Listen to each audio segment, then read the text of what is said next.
Selamat pagi, siang, atau malam, Bapak Dahyat. Saya Zueta Azahra beserta rekan saya Otar Azahra. Kami akan mempresentasikan analisis penerapan bisnis processor engineering pada T-Mobile US. Kita akan berkenalan terlebih dahulu dengan T-Mobile. T-Mobile US merupakan salah satu operator jaringan nirkabel terbesar di Amerika Serikat.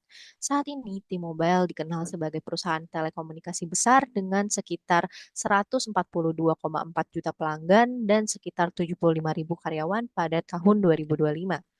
T-Mobile US berawal dari VoiceStream Wireless yang didirikan pada tahun 1994 setelah diakuisisi oleh Deutsche Telekom. Nama T-Mobile mulai digunakan pada tahun 2002. Perusahaan ini bergerak di industri telekomunikasi, terutama layanan wireless, paket saluran postpaid dan prepaid, internet rumah berbasis 5G, penjualan perangkat digital, dan layanan konektivitas bisnis. Sumber pendapatan utama T-Mobile berasal dari service revenue. Komponen terbesar adalah postpaid service revenue, yaitu pendapatan dari pelanggan pasca bayar dengan kontribusi sekitar 40%. Itu T-Mobile juga memperoleh pendapatan dari prepaid revenue, wholesale wholesale revenue, penjualan perangkat dan aksesoris, pengembangan broadband, serta upaya mempertahankan pelanggan bernilai tinggi. Wholesale revenue sendiri berarti pendapatan dari partner bisnis yang menggunakan jaringan T-Mobile, misalnya operator virtual atau pihak ketiga yang memanfaatkan jaringan T-Mobile.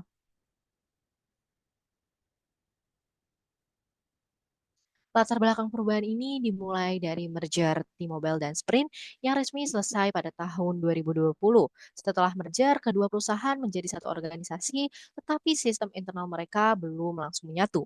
T-Mobile menggunakan Orbit untuk mengelola approval program pelanggan. Di sisi lain, data program juga masih perlu masuk ke sistem legacy Sprint. Masalahnya, data dari Orbit ke sistem Sprint masih dipindahkan secara manual. Akibatnya, update data menjadi terlambat, proses memakan waktu, dan risiko kesalahan input menjadi lebih tinggi. Integrasi diperlukan karena setelah merger, skala bisnis T-Mobile semakin besar. Program pelanggan menjadi semakin banyak, sementara sistem kerja T-Mobile dan Sprint masih berbeda. Dalam kondisi seperti ini, data harus konsisten agar setiap tim dapat mengambil keputusan dengan informasi yang sama. Kecepatan juga harus dijaga karena program pasar seperti promo, service over, dan product launch tidak boleh terlambat. Dari sini terlihat bahwa T-Mobile membutuhkan bisnis proses engineering, yaitu perubahan proses dari sinkronisasi manual menjadi sinkronisasi secara otomatis. Setelah menjelaskan mengapa integrasi diperlukan, pada slide ini kami memperjelas fokus perubahan proses yang dianalisis. Orbit harus terhubung dengan sistem legacy Sprint untuk mengelola customer inisiatif. Masalahnya, sinkronisasi record masih manual, lambat, dan rawan akan error.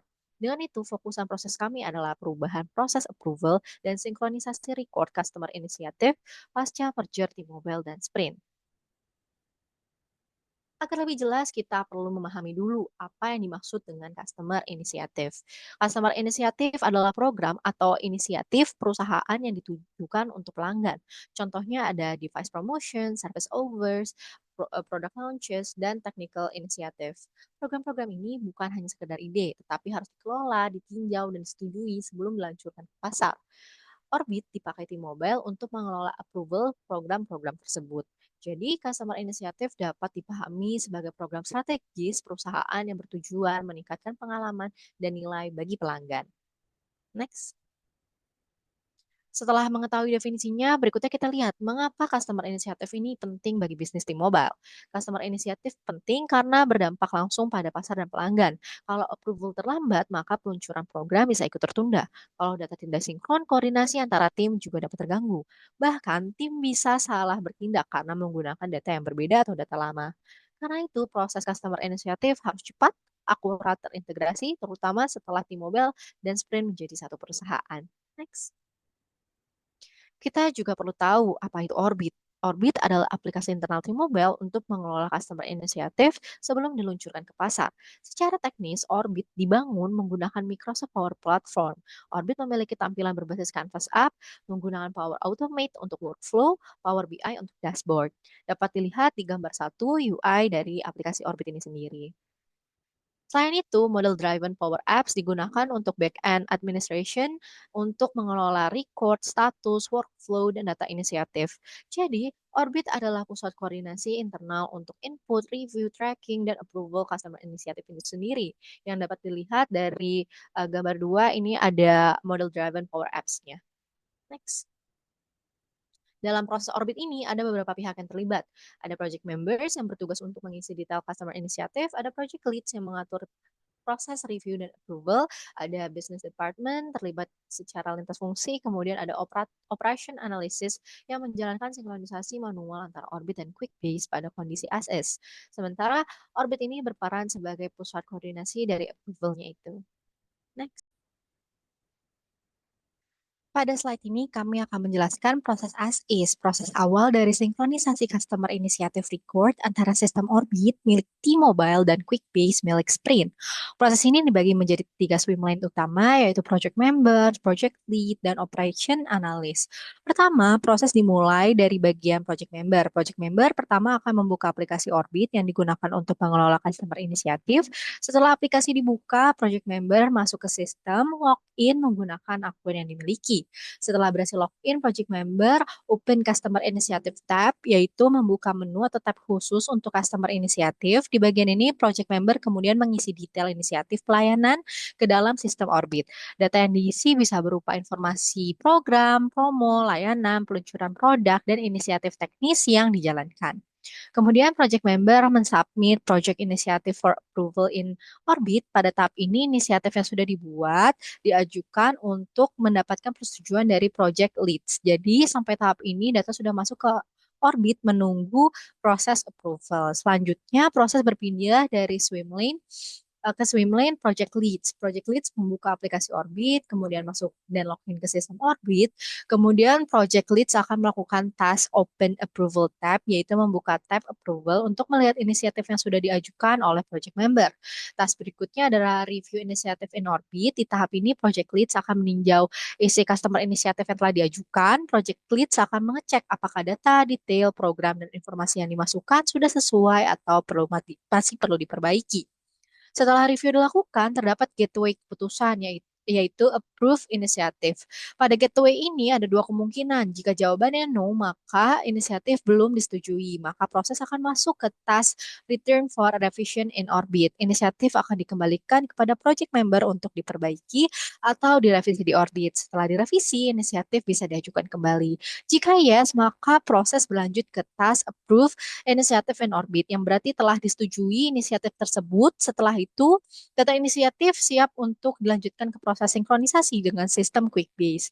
Kemudian proses berpindah ke bagian Operation Analyst. Operation Analyst memulai dengan task Open Orbit Application, yaitu membuka aplikasi Orbit. Setelah itu login, kemudian Operation Analyst melakukan task Open Report tab, yaitu membuka tab laporan untuk melihat data inisiatif yang telah disediakan. Selanjutnya, Operation Analyst melakukan task Pull Report in Orbit. Pada tahap ini, report atau laporan dari Orbit ditarik secara manual untuk melihat data inisiatif yang masuk, yang sudah disetujui, atau yang mengalami perubahan. Inilah salah satu bagian yang menunjukkan bahwa proses as is masih manual. Setelah report ditarik, proses masuk ke task Review Report. Operation Analyst mengecek isi laporan tersebut untuk memastikan apakah ada record baru atau perubahan data yang perlu dimasukkan ke QuickBase. Setelah review report, terdapat gateway keputusan, yaitu any new records. Pada gateway ini, Operation Analyst menentukan apakah ada record baru atau update yang perlu diproses. Jika jawabannya no, maka tidak ada update yang dilakukan.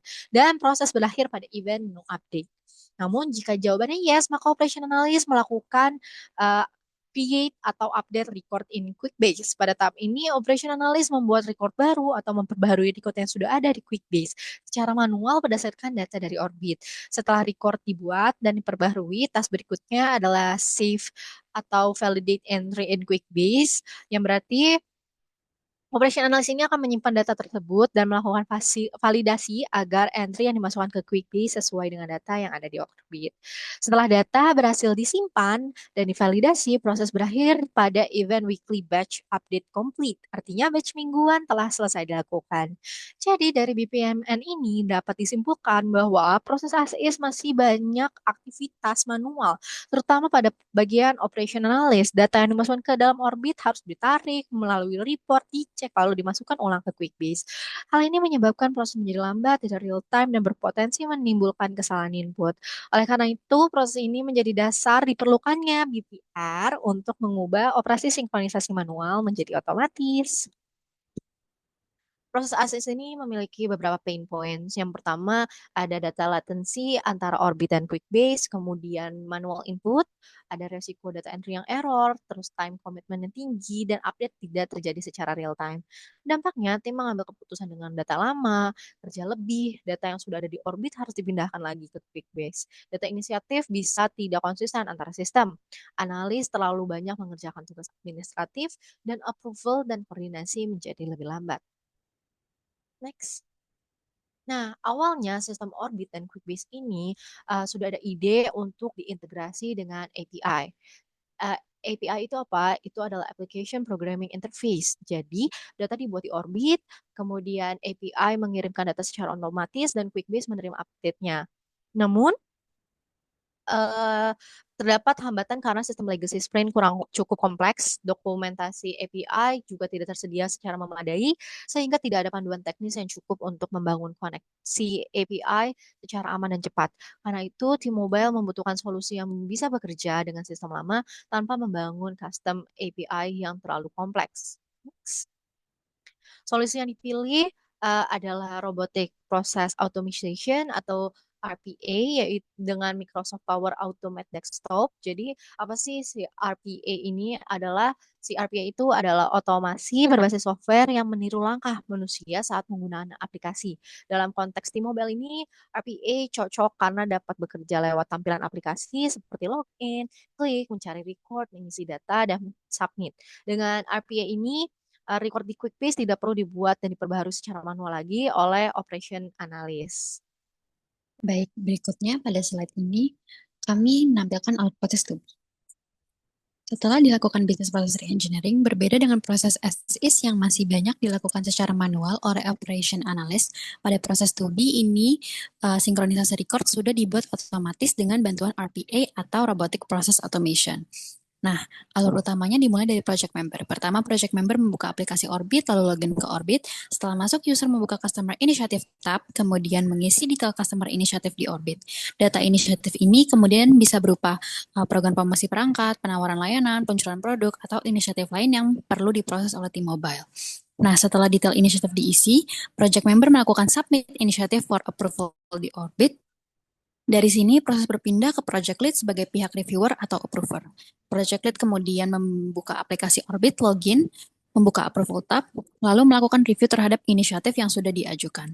Pada tahap ini terdapat decision gateway, yaitu pertanyaan apakah inisiatif disetujui atau tidak. Jika inisiatif tidak disetujui, maka project lead akan mengembalikan inisiatif tersebut untuk direvisi. Alurnya kemudian akan kembali ke project member agar data inisiatif diperbaiki atau dilengkapi. Setelah revisi selesai, inisiatif dapat diajukan kembali untuk approval.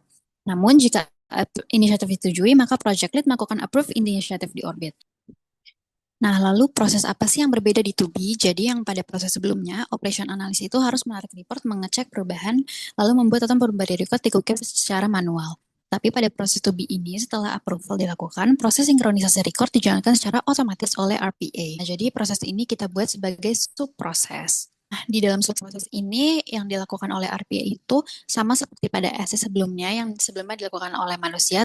Nah, setelah berhasil masuk ke QuickBase, RPA menerima atau menggunakan data dari Orbit, lalu mengecek kriteria record yang perlu disinkronkan. Setelah itu, RPA mencari apakah record yang sesuai sudah ada di QuickBase. Lalu di titik ini terdapat decision gateway, yaitu mengecek apakah recordnya exist. Jika record sudah ada, maka RPA akan melakukan update existing record, tetapi jika record belum ada, maka RPA akan membuat new record di QuickBase. Kemudian, setelah record dibuat atau diperbarui, RPA menyimpan record tersebut di QuickBase, kemudian data di Orbit dan QuickBase menjadi tersinkron. Nah, proses yang sebelumnya dilakukan secara manual oleh operation analyst sekarang sudah digantikan secara otomatis oleh bot RPA. Inisiatif yang dimaksud bisa berupa device promotion, service offers, new product launches, atau workflow lain yang berhubungan dengan customer initiative.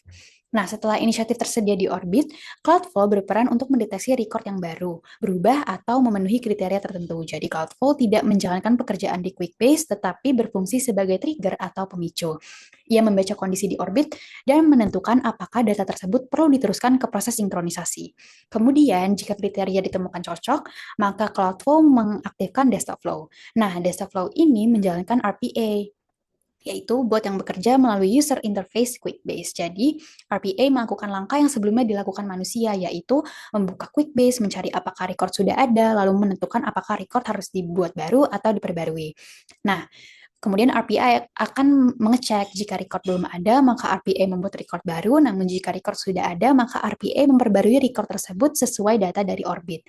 Setelah itu, data dari orbit dan Quickbase menjadi sinkron tanpa memerlukan input manual yang berulang.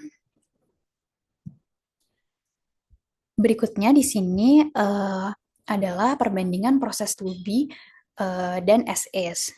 Jadi yang pertama itu pada SS masih menggunakan pull report manual. Kemudian pada 2B RPA akan diupdate otomatis sehingga berdampak untuk menurunkan manual work. Yang kedua adalah trigger update-nya yang sebelumnya batch mingguan, pada 2B itu real-time request. Sehingga data akan lebih cepat diperoleh, menunjukkan estimasi bahwa proses menjadi jauh lebih cepat. Di sini terlihat yang sebelumnya di ASIS 7 hari pada 2B menjadi 14 jam. Kemudian waktu pre-recordnya yang sebelumnya pada ASIS 60 menit, kemudian pada 2B menjadi 5 menit. Nah, kemudian pada beban kerja yang sebelumnya di SS analis harus melakukan input data yang berulang, pada 2B semua pekerjaannya akan dilakukan oleh bot sehingga menghemat waktu 600 jam pada FTI. Kemudian pada SS juga error rate diperkirakan mencapai 7%, namun pada 2B error rate turun hingga mencapai 0% yang mengindikasikan bahwa data menjadi lebih akurat. Kemudian pada kualitas outputnya, pada SS yang record rawan tidak sinkron, pada 2B record menjadi lebih konsisten, sehingga keputusan akan lebih tepat. Kemudian yang terakhir, pada SS kapasitas prosesnya masih terbatas manual, namun pada 2B kapasitas proses menjadi lebih besar. Berikutnya adalah penjelasan mengenai dampak apa yang dihasilkan oleh 2B. Jadi dampak yang pertama adalah perubahan pada waktu. Tercatat bahwa dengan mengaplikasikan RPA, T-Mobile mampu memproses 11 kali lebih banyak request secara real time dan meningkatkan processing time sebesar 12 kali. Sebelumnya update masih bersifat mingguan.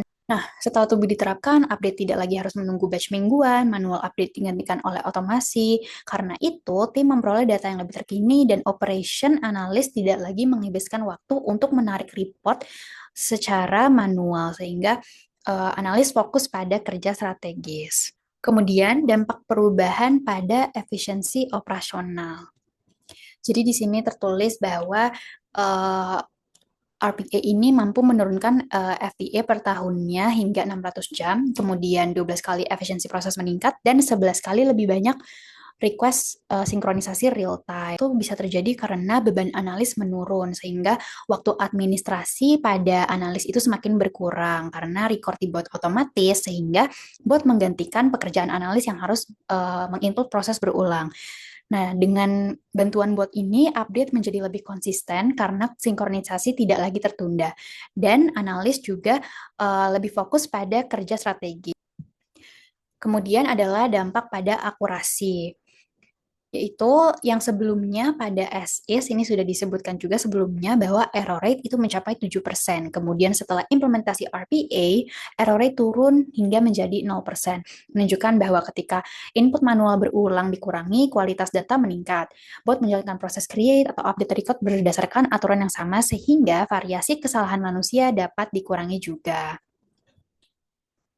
Nah, akurasi yang lebih baik ini berdampak pada kualitas koordinasi. Record menjadi lebih konsisten, jejak approval lebih mudah ditelusuri, dan juga tim lebih percaya diri dalam mengambil keputusan karena datanya itu antar kedua sistem sudah pasti selaras. Nah, berikutnya adalah dampak pada revenue. Jadi, di sini bisa kita lihat di tahun 2023 yaitu masih proses integrasi, jadi masih stabil. Kemudian kita bisa lihat di tahun 2024 itu juga ada peningkatan, walaupun sedikit, tapi menunjukkan peningkatan stabil. Nah, di tahun 2025 ternyata revenue-nya konsisten meningkat. Nah, peningkatan dari 3 tahun terakhir ini menunjukkan bahwa ada peningkatan skala penanganan pelayanan oleh efisiensi waktu proses, sehingga revenue pun ikut meningkat. Karena banyaknya pelayanan yang ditangani itu banyaknya juga income yang masuk, sehingga revenue pun ikut meningkat. Kemudian pada profit, yaitu dapat dilihat di sini bahwa pada 2023 sebelumnya income-nya masih pada 8,3 billion. Kemudian di tahun 2024 itu terjadi kenaikan signifikan karena pendapatan layanan dari postpaid service dan kinerja operasional yang naik. Nah, kemudian di tahun 2025 ini terdapat sedikit penurunan. Nah, hal ini disebabkan oleh biaya transformasi, tenaga kerja, dan impairment. Namun, alasan ini tidak langsung terhubung dengan implementasi RPA, sehingga tidak dapat dikatakan bahwa penurunan terjadi karena implementasi RPA. Nah, berikutnya adalah pada biaya operasi 3 tahun. Nah, pada awalnya di tahun 2023 ke 2024 itu terjadi efisiensi biaya. Operating cost turun karena proses operasional menjadi lebih terkendali. Nah, di tahun 2025 itu biaya kembali sedikit meningkat. Nah, ini terjadinya itu karena bisnis T-Mobile yang ekspansi dan lebih besar. Sehingga biaya operasinya juga otomatis akan meningkat. Nah, kemudian ada dampak perubahan pada pengaruh kinerja bisnis. Jadi, tercatat bahwa implementasi RPA ini meningkatkan go-to-market each year sebesar 150% growth dan juga in total itu 800% increasement. Hal ini terjadi karena adanya efisiensi proses sehingga promo dan service inisiatif yang dicetuskan itu akan diproses lebih cepat dan dipublish ke market lebih cepat juga. Kemudian juga karena kapasitas proses yang meningkat tanpa menambah tim. Nah, kemudian setelah proses menjadi otomatis, tantangannya pun menjadi berubah. Pada SIS, tantangan utamanya adalah manual input dan data latency. Nah, pada 2B ini, tantangannya adalah bagaimana memastikan automation tetap stabil. Yang pertama itu tantangannya adalah exception handling tetap dibutuhkan. Walaupun RPA dapat menjalankan proses secara otomatis, tidak semua kasus bisa diproses sempurna oleh bot. Misalnya, record tidak ditemukan, ada duplicate record, Quickbase sedang error, atau data mandatory yang kosong. Nah, kemudian bot RPA yang perlu dipantau karena RPA itu bekerja melalui user interface Quickbase. Perubahan kecil pada UI dapat mengganggu bot, contohnya tombol berubah posisi atau nama field yang berubah, halaman loading yang lebih lama atau form login berubah. Jadi operations analyst itu tidak hilang dari proses, perannya lebih ke berubah menjadi monitoring, exception handling, dan proses control. Kemudian tantangan berikutnya adalah kualitas data input dan governance dari Accessbot. Yang pertama itu data input dari Orbit harus benar karena RPA mempercepat proses. Data yang salah juga dapat berpindah lebih cepat ke Quickbase. Dengan kata lain, automation bukan hanya mempercepat proses yang benar, tetapi juga bisa jadi mempercepat penyebaran error jika data awal tidak valid. Yang kedua adalah governance dan Accessbot yang harus aman. RPA memiliki kemampuan untuk membuka sistem dan mengubah record. Karena itu, Accessbot harus dibatasi, dipantau, dan diaudit. Bot sebaiknya tidak memiliki privilege yang terlalu luas, tetapi hanya akses yang memang diperlukan untuk menjalankan proses sinkronisasi. Nah, lalu di sini kami memberikan rekomendasi-rekomendasi yang dapat dilakukan. Rekomendasi pertama adalah validasi sebelum otomasi. Jadi sebelum RPA berjalan, sistem harus memvalidasi format data, duplicate initiative, mandatory field, dan eligibility. Tujuannya adalah memastikan hanya data yang valid yang diteruskan ke Quickbase. Nah, secara teknologi, rekomendasi yang bisa kami berikan ini masih berada di ekosistem Microsoft yang dapat digunakan oleh T-Mobile. Jadi dapat menggunakan Data First Business Rules atau Condition di Cloudflow. Microsoft menjelaskan bahwa Data First Business Rules dapat menerapkan logik dan validasi tanpa menulis code atau membuat plugin. Jadi rekomendasi ini bukan untuk mengganti teknologi, tetapi lebih ke mengoptimalkan platform yang sudah digunakan. Nah, berikutnya rekomendasi kedua adalah exception queue dan retry flow. Jika RPA gagal, case tidak boleh hilang atau berhenti tanpa tindak lanjut. Ini seperti yang sudah disebutkan sebelumnya di permasalahan. Nah, case tersebut harusnya masuk ke daftar exception, kemudian analis melakukan review, setelah masalah diperbaiki, proses dapat dijalankan ulang melalui retry. Nah, teknologi yang dapat diimplementasikan itu adalah Power Automate Work Queues. Nah, work queues ini digunakan untuk menyimpan data proses, memisahkan proses kompleks, memprioritaskan item, dan juga meningkatkan scalability serta resiliency automation. Jadi, work queue itu fungsinya untuk sebagai daftar kerja terkontrol untuk item yang akan diproses atau gagal diproses. Berikutnya, rekomendasi ketiga adalah monitoring bot dan UI selector maintenance. Karena RPA bekerja melalui UI Quickbase, stabilitas selector menjadi penting. Jika UI berubah, bot bisa gagal membaca tombol field atau halaman tertentu. Nah, di sini kita dapat menggunakan Power Automate Desktop menggunakan UI Elements dan Selector untuk mengenali komponen aplikasi. Microsoft juga menyediakan Repair Selector untuk memperbaiki selektor yang tidak valid. Jadi monitoring bot bukan sekedar mengecek apakah flow berjalan, tetapi juga memastikan bahwa elemen UI yang dibaca bot masih sesuai. Nah, rekomendasi keempat dan juga terakhir adalah governance DLP dan akun bot khusus. Karena bot dapat membuka sistem dan mengubah record, aksesnya harus dikontrol. Nah, di sini dapat menggunakan akun bot khusus, batasi privilege sesuai kebutuhan, dan pastikan aktivitas bot dapat diaudit. Di sini dapat digunakan Power Platform Data Policies yang dapat membantu admin mengontrol akses konektor dan mengurangi risiko data organisasi terekspos. Untuk governance, pendekatan yang relevan itu bisa menggunakan Power Platform Admin Center atau COE approach agar penggunaan bot, flow, dan connector dapat dipantau secara terpusat. Nah, yang terakhir kita masuk pada kesimpulannya. Jadi kesimpulannya adalah T-Mobile menerapkan BPR untuk memperbaiki bottleneck integrasi pasca merger antara Orbit dan Quickbase. Nah, masalah awalnya itu Orbit dan Quickbase yang masih belum terhubung otomatis dan sinkronisasi masih manual dan lambat. Kemudian perubahan proses dilakukan dengan menerapkan Power Automate RPA. Setelah inisiatif disetujui di Orbit, RPA membantu membuat atau memperbarui record di Quickbase secara otomatis. Nah, dampaknya adalah terlihat pada peningkatan request real time, improvement processing time, dan juga penurunan error rate dari 7% menjadi 0%. Nah, kemudian dari sisi operasionalnya itu bisa dilihat bahwa prosesnya menjadi lebih cepat, lebih akurat, dan juga konsisten. Dan juga dari makna bisnisnya, koordinasi tim menjadi lebih baik, beban admin menurun, eksekusi inisiatif lebih siap. Nah, namun mungkin akan ada kendala-kendala juga dalam implementasinya, sehingga di sini juga ada rekomendasi yang dapat dilakukan, yaitu seperti validasi data, exception queue and retry, monitoring bot, dan juga governance access bot. Ini merupakan referensi yang kami gunakan. Terima kasih. Wassalamualaikum warahmatullahi wabarakatuh.